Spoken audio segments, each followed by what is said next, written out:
प्रभु यीशु मसीह के मधुर और मीठे नाम से आप सभी को जय मसीह की। आज परमेश्वर के वचन में आप सभी का स्वागत है। परमेश्वर पिता आज अपने वचनों के द्वारा आप सभी को बहुत आयत से आशीष को दें। पिता परमेश्वर आज अपने वचनों के द्वारा आपसे बोले और बातचीत करें। हम परमेश्वर के वचन से जब हम सीखेंगे, आज वो है परमेश्वर दोबारा मौका को देने वाला परमेश्वर है। और सिर्फ मौका ही नहीं देता परमेश्वर दोबारा, परंतु हमें वो सामर्थ देता है कि जो भी हमारी कमजोरी है, जो भी हमारी घटी है, परमेश्वर उसमें ऐसा अनुग्रह को देता है कि हम परमेश्वर की उस सामर्थ के द्वारा उस कमी में, उस घटी में, उस कमजोरी में परमेश्वर हमको जय भी प्रदान करता है। ना सिर्फ हमको मौका देता है, परंतु हमको जिम्मेदारी के साथ, एक कार्य के साथ हमें ऐसा सामर्थ देता है अपने अनुग्रह के द्वारा कि हम उन कार्य के ऊपर हम जय को पा सकें। और जब हम परमेश्वर के वचन यूहन्ना 8वां अध्याय को सब पढ़ेंगे तो यहाँ पर हम देखते हैं लोग यीशु मसीह के पास एक बेविचारीन स्त्री को लेकर आए, एक पापीन स्त्री को लेकर आए जो बेविचार करते हुए पकड़ी गई और यहूदी रीति के अनुसार, मूसा की व्यवस्था के अनुसार उसको पथरवा करके मार डालना था। और तब तो वो यीशु मसीह की परीक्षा भी करना चाहते थे, क्योंकि मूसा की व्यवस्था में इस प्रकार से लिखा है, हम इसके साथ क्या करें। और वो तो यीशु को परखने के लिए इस बात को उसके पास लेकर आए कि यीशु मसीह क्या करता है। परंतु यीशु मसीह वहां इस प्रकार से लिखा है, यीशु मसीह ने कहा जो कोई, जिसमें कोई भी पाप नहीं है, जिसमें कोई भी दोष नहीं है, वही इस स्त्री के ऊपर पहला पत्थर को मारे। और वो झुककर भूमि पर जब लिख रहा है, प्रत्येक मनुष्य को अपना जीवन दिखाई दे रहा है। और मैं आपसे कहूं कि हर मनुष्य के अंदर पाप है मेरे प्रियो। हर मनुष्य जो मनुष्य रूप में जन्म लिया, मां के गर्भ से जन्मा, परमेश्वर का वचन कहता है उसमें पाप का स्वभाव है। और इसलिए परमेश्वर का वचन हमसे कहता है नए सिरे से तुमको जन्म लेना अवश्य है। और यहां पर हम देखते हैं हर मनुष्य को अपना पाप वहां दिखाई दे रहा है। और इसलिए छोटे से लेके बड़े कोई भी उस बेविचारनी स्त्री के ऊपर पत्थर नहीं मारे। तब यीशु उठा और देखा कोई भी उसे पत्थर नहीं मारा। तब यहाँ यीशु मसीह उस स्त्री से कहता है, क्या किसी ने तुझे दंड नहीं दिया? क्या किसी ने तुझ पर दोष नहीं लगाया? अब बोले यीशु मसीह कहता है, जा, मैं भी तुझे दंड की आज्ञा नहीं देता। और मेरे प्रियो, आज यीशु मसीह इस संसार में इसलिए आया, वो अनुग्रह को लेकर आया। वो हमें दंड की आज्ञा देने नहीं आया, परंतु हमें बचाने के लिए वो आया। और वो चाहता है कि हम अपने जीवन में पश्चाताप करें। परमेश्वर दोबारा मौका को देने वाला परमेश्वर है। हम सब ने पाप किया, परमेश्वर की महिमा से रहे थे, परंतु उसके बेटे यीशु मसीह के द्वारा हम पर ऐसा अनुग्रह हुआ कि परमेश्वर ने हमें पापों से मुक्त जीवन को दिया।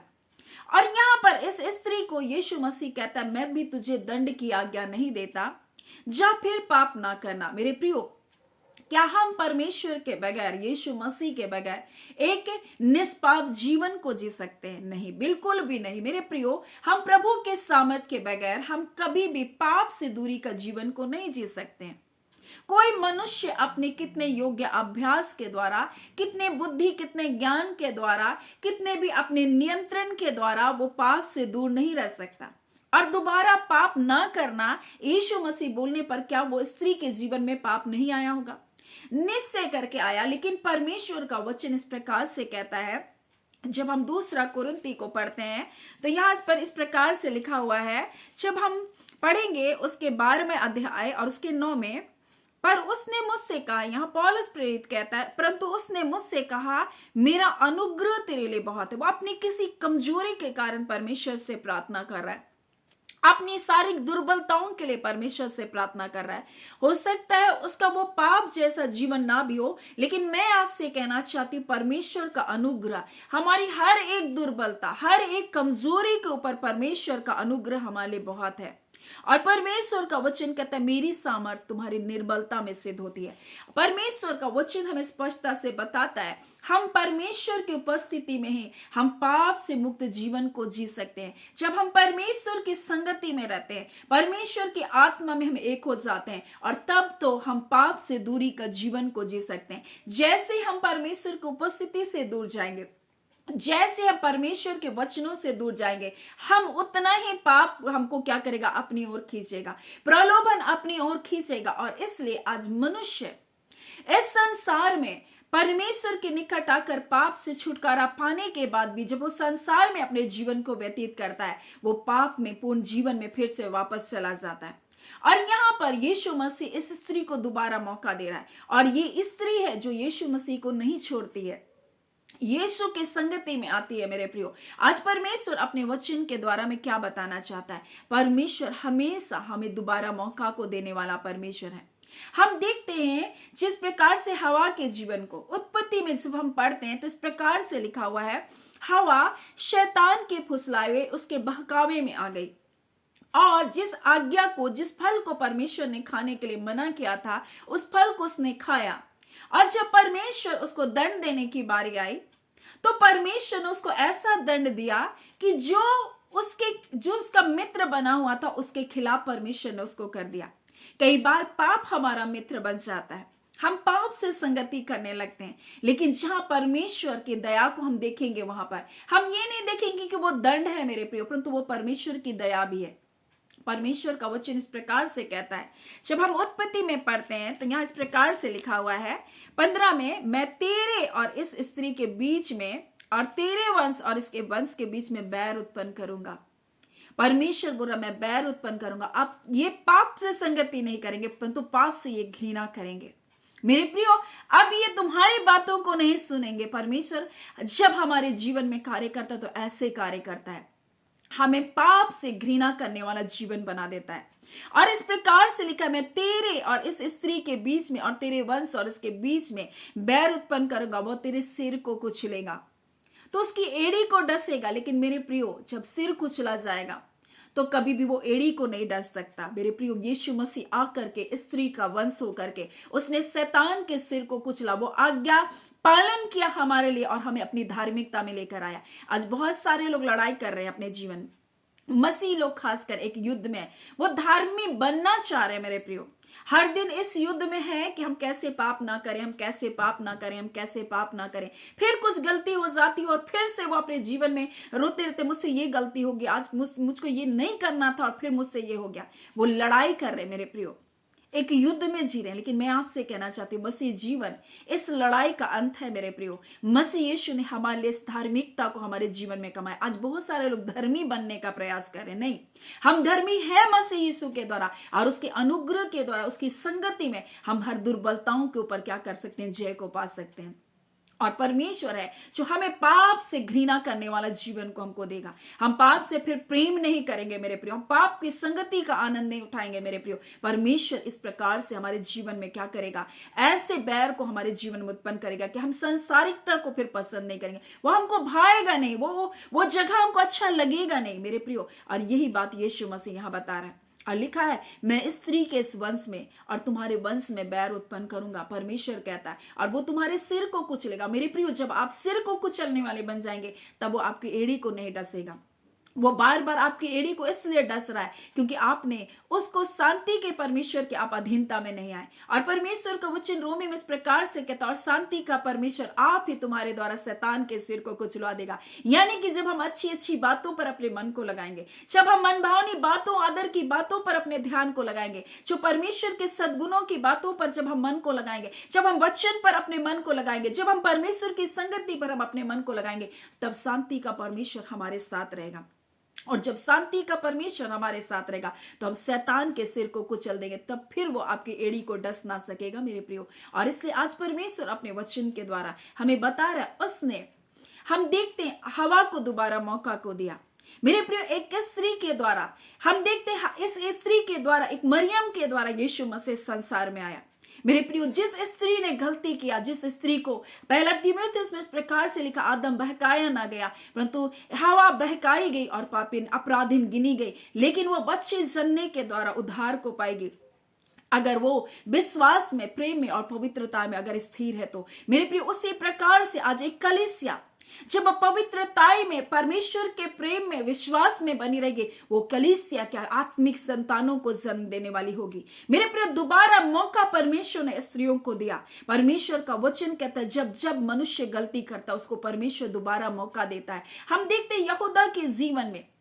यहूदा जो अपने भाई यूसुफ को क्या क्या था, बेचने का प्रयत्न किया, और उसने बेचा भी मेरे प्रियो, और अपने भाइयों से कहकर उसको हम देखते 20 चांदी के सिक्कों में अपने भाई को क्या कर दिया, बेच दिया।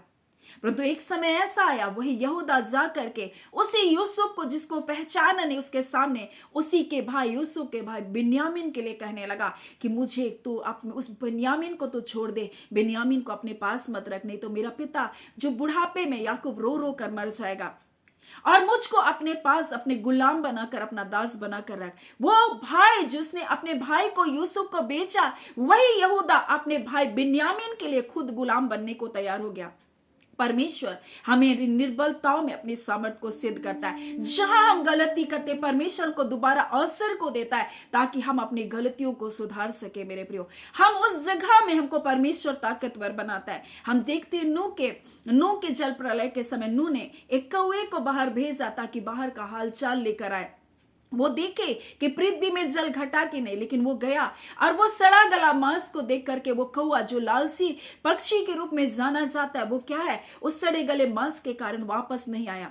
नूह ने उसको खबर लेने के लिए भेजा लेकिन वापस नहीं आया। लेकिन एलिया के समय परमेश्वर ने उसी कौवे को हम देखते हैं इस्तेमाल किया, और वो क्या क्या मांस और रोटी को लेकर आया। जो लालची था, जो कार्य को नहीं कर सकता था, उसी कार्य को परमेश्वर ने उसको करने के लिए क्या क्या कार्य को दिया। मेरे प्रिय, आज परमेश्वर हमें बताना चाहता है, जब हम कमजोर होते हैं परमेश्वर हमें दोबारा मौका देता है और हमें सामर्थ भी देता है उन परिस्थितियों के ऊपर जय पाने का। हमारी कमजोरियों के ऊपर जय पाने के लिए परमेश्वर सामर्थ भी देता है। इसलिए हम देखते हैं पौलुस प्रेरित इस प्रकार से कहता है कि परमेश्वर का अनुग्रह हमारे लिए काफी है, परमेश्वर की दया हमारे लिए काफी है। वो परमेश्वर है जो हमारे जीवन में हमारी निर्बलताओं में क्या करता है, अपनी सामर्थ को सिद्ध करता है। ये है परमेश्वर का सामर्थ।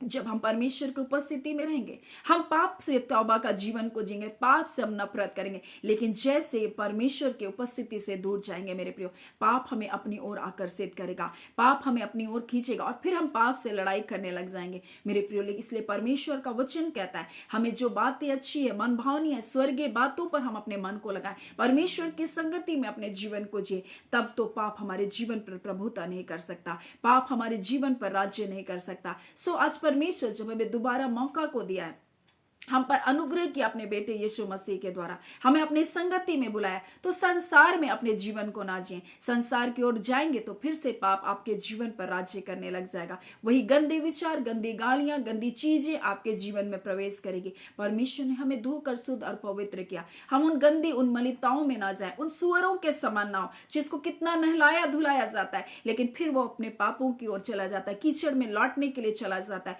वैसा जीवन हमारा ना हो मेरे प्रियो। परमेश्वर की भेड़े अगर भेड़े है तो हम उसके शब्द को सुने मेरे प्रियो, और उसके पीछे पीछे चले, क्योंकि वही है जो हमें जीवन को देने वाला है। हमें स्वर्गीय जीवन की उत्तम आशा को परमेश्वर ने दिया, हमें जीवन का मुकुट को देने के लिए उसने बुलाया। इस संसार में हम अपने जीवन को व्यर्थ बातों में, जो बातें क्षणिक है, जो बातें खत्म हो जाएगी, उसके पीछे अपने जीवन को ना गंवाएं। ये जीवन कीमती है, परमेश्वर ने एक बार ये जीवन दिया। इस जीवन को परमेश्वर की महिमा के लिए इस्तेमाल करें, इस जीवन से परमेश्वर को महिमा दे। परमेश्वर ने इसीलिए तो हमें रक्षार बनाया है ताकि हमारे जीवन से परमेश्वर की महिमा निरंतर होती रहे। सो परमेश्वर हमसे जिस प्रकार से उस पापिन स्त्री से कहता है मैं भी तुझे दंड नहीं देता, आज परमेश्वर कहता है मैं भी तुझे दंड की आज्ञा नहीं देता, लेकिन जा फिर पाप मत करना मेरे प्रियो। और जब हम परमेश्वर की संगति में बने रहेंगे, हम पाप से दूर हो जाएंगे मेरे प्रियो। पाप का स्वभाव हमारे जीवन पर राज्य नहीं करे, इसलिए परमेश्वर की संगति में आप बने रहें, उसकी उपस्थिति में आप बने रहें। सो परमेश्वर पिता इस वचन के द्वारा आप सभी के जीवन को बहुत आयत से आशीष को दे, आमीन।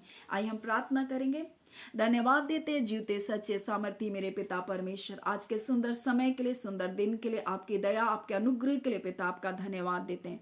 खुदान परमेश्वर पिता हम इस घड़ी विशेष प्रार्थना करते हैं जितने बीमारी के बिछौने में है प्रभु जी, आज पिता यीशु के नाम से जितने भी बीमारी के बिछौने में चल फिर नहीं सकते प्रभु जी, हाँ पिता जितने कमजोरियों में पड़े हैं प्रभु जी, आज यीशु के नाम से प्रभु जी वो बीमारी के बिछौने से उठ खड़े होने पर पिता आपका वचन कहता है प्रभु जी मैं तेरे बीमारी के बिछौने को उलट पुलट कर सीधा करूंगा। आज खुदा यीशु के नाम से अंधकार के बंधन टूटे, रिबांदा खाला, और ऐसी घड़ी प्रभु जी हर एक अंधकार के बंधन के घरों से निकल बाहर होने पाए। हर बीमार करने वाली, दुर्बल करने वाली सारी आत्माओं का हम आदेश करते हैं यीशु के नाम से, तुम निकलो, छोड़ो, जाओ इन प्रिय लोगों के जीवन से। इस घड़ी प्रभु जी आपके कोड़ी खाने से चंगे कर दिए गए प्रभु जी, आपके वचन की सामर्थ, परमेश्वर पवित्र आत्मा प्रभु इसी घड़ी बंधन को तोड़ रहा है। प्रभु हम आपका धन्यवाद करते परमेश्वर पिता, क्योंकि आपने कहा परमेश्वर आज परमेश्वर जितने बीमारी के बिछौने में उसे चंगा करूंगा। आज पिता इस वचन के अनुसार प्रभु आप हमारे चंगा करने वाले परमेश्वर, आप अपने लोगों को छूकर चंगा करें। आपका धन्यवाद। आपका हाथ परमेश्वर आपके लोगों के ऊपर उतर रहा है प्रभु, आपका हाथ परमेश्वर करुणा और दया का हाथ परमेश्वर, दोबारा अवसर को देने वाले परमेश्वर, दोबारा मौका को देने वाले परमेश्वर, आज खुदावन आपके अनुग्रह के द्वारा प्रभु जी आप अपने लोगों को उठाकर खड़ा करें। आपका धन्यवाद खुदावन परमेश्वर। हम इस घड़ी प्रार्थना करते हैं खुदावन परमेश्वर, हर एक लोग जो कोर्ट केस से होकर गुजर रहे प्रभु जी उन्हें जय प्रदान कीजिए। जितने के फाइल प्रोसेस रुके हैं परमेश्वर, कहीं ना कहीं अड़चन और बाधाओं को शत्रु ने डाल रखा, हर बंधन टूट नहीं पाए प्रभु जी। आपका अनुग्रह, आपकी दया परमेश्वर, आपका प्रेम आपके लोगों के जीवन का भाग है प्रभु जी। पिता आपकी दया रूपी हाथों के नीचे अपने प्रिय जनों को रखे। एक एक व्यूअर्स के परिवार को हम ब्लेस करते, एक एक घराना आशीषित हो, हर एक बंधन टूटे, हर एक बेरोजगारी के बंधन टूटे। हाँ पिता परमेश्वर, एक एक जन के पिता विवाह में रुकावट डालने वाले शैतान की सारी अड़चने टूटे यीशु के नाम से। और खुदान परमेश्वर जितने परमेश्वर गर्भावस्था में प्रभु जी, हाँ पिता नॉर्मल डिलीवरी होने के लिए अनुग्रह दीजिए परमेश्वर पिता। हाँ प्रार्थना करते परमेश्वर जिनके बच्चे नहीं प्रभु, बच्चों को होने के लिए प्रभु आप अनुग्रह कीजिए प्रभु। आप गर्भ के फल का सृजनहार परमेश्वर प्रभु अपने बच्चों के आशीष को दे रहे प्रभु, आपका धन्यवाद। खुदान परमेश्वर एक एक जन को ब्लेस करते, हर टूटे परिवार यीशु के नाम से जुड़ने पाए, अंधकार की शक्तियां हारिए प्रभु जी। आप परमेश्वर प्रभु, आपका वचन कहता है जिसे परमेश्वर ने जोड़ा उसे मनुष्य अलग ना करे। खुदान परमेश्वर प्रभु, और जितने परमेश्वर आपके इस वचन के खिलाफ में कार्य करे, जैसे ऐसे उपद्रव के विचार है, उनका विचारा हुआ उत्पात उन्हीं के सिर पर पड़े। खुदान परमेश्वर हर एक उपद्रव का विचार करने वाले लोगों के ऊपर प्रभु जी उन्हीं का विचार पड़ेगा प्रभु, आपका वचन कहता है। परंतु प्रभु आप अपने बच्चों के परिवार को बसाते हैं, हाँ पिता अनाथों के परिवार को बसाते, अब विधवाओं की सुधि रखते हैं प्रभु जी, अब मारे मारे फिरतियों का हिसाब रखते हैं प्रभु, अब दोबारा मौका को देने वाले परमेश्वर, अनुग्रह करने वाले परमेश्वर, आपका धन्यवाद। सारी आदर महिमा केवल आपको देते हैं पिता परमेश्वर। ये प्रार्थना धन्यवाद के साथ यीशु के नाम से मांगते हैं, दया सुने अनुग्रह से ग्रहण कर लीजिएगा, आमीन। परमेश्वर पिता आप सभी को बहुत ऐसे आशीष को दें, आमीन।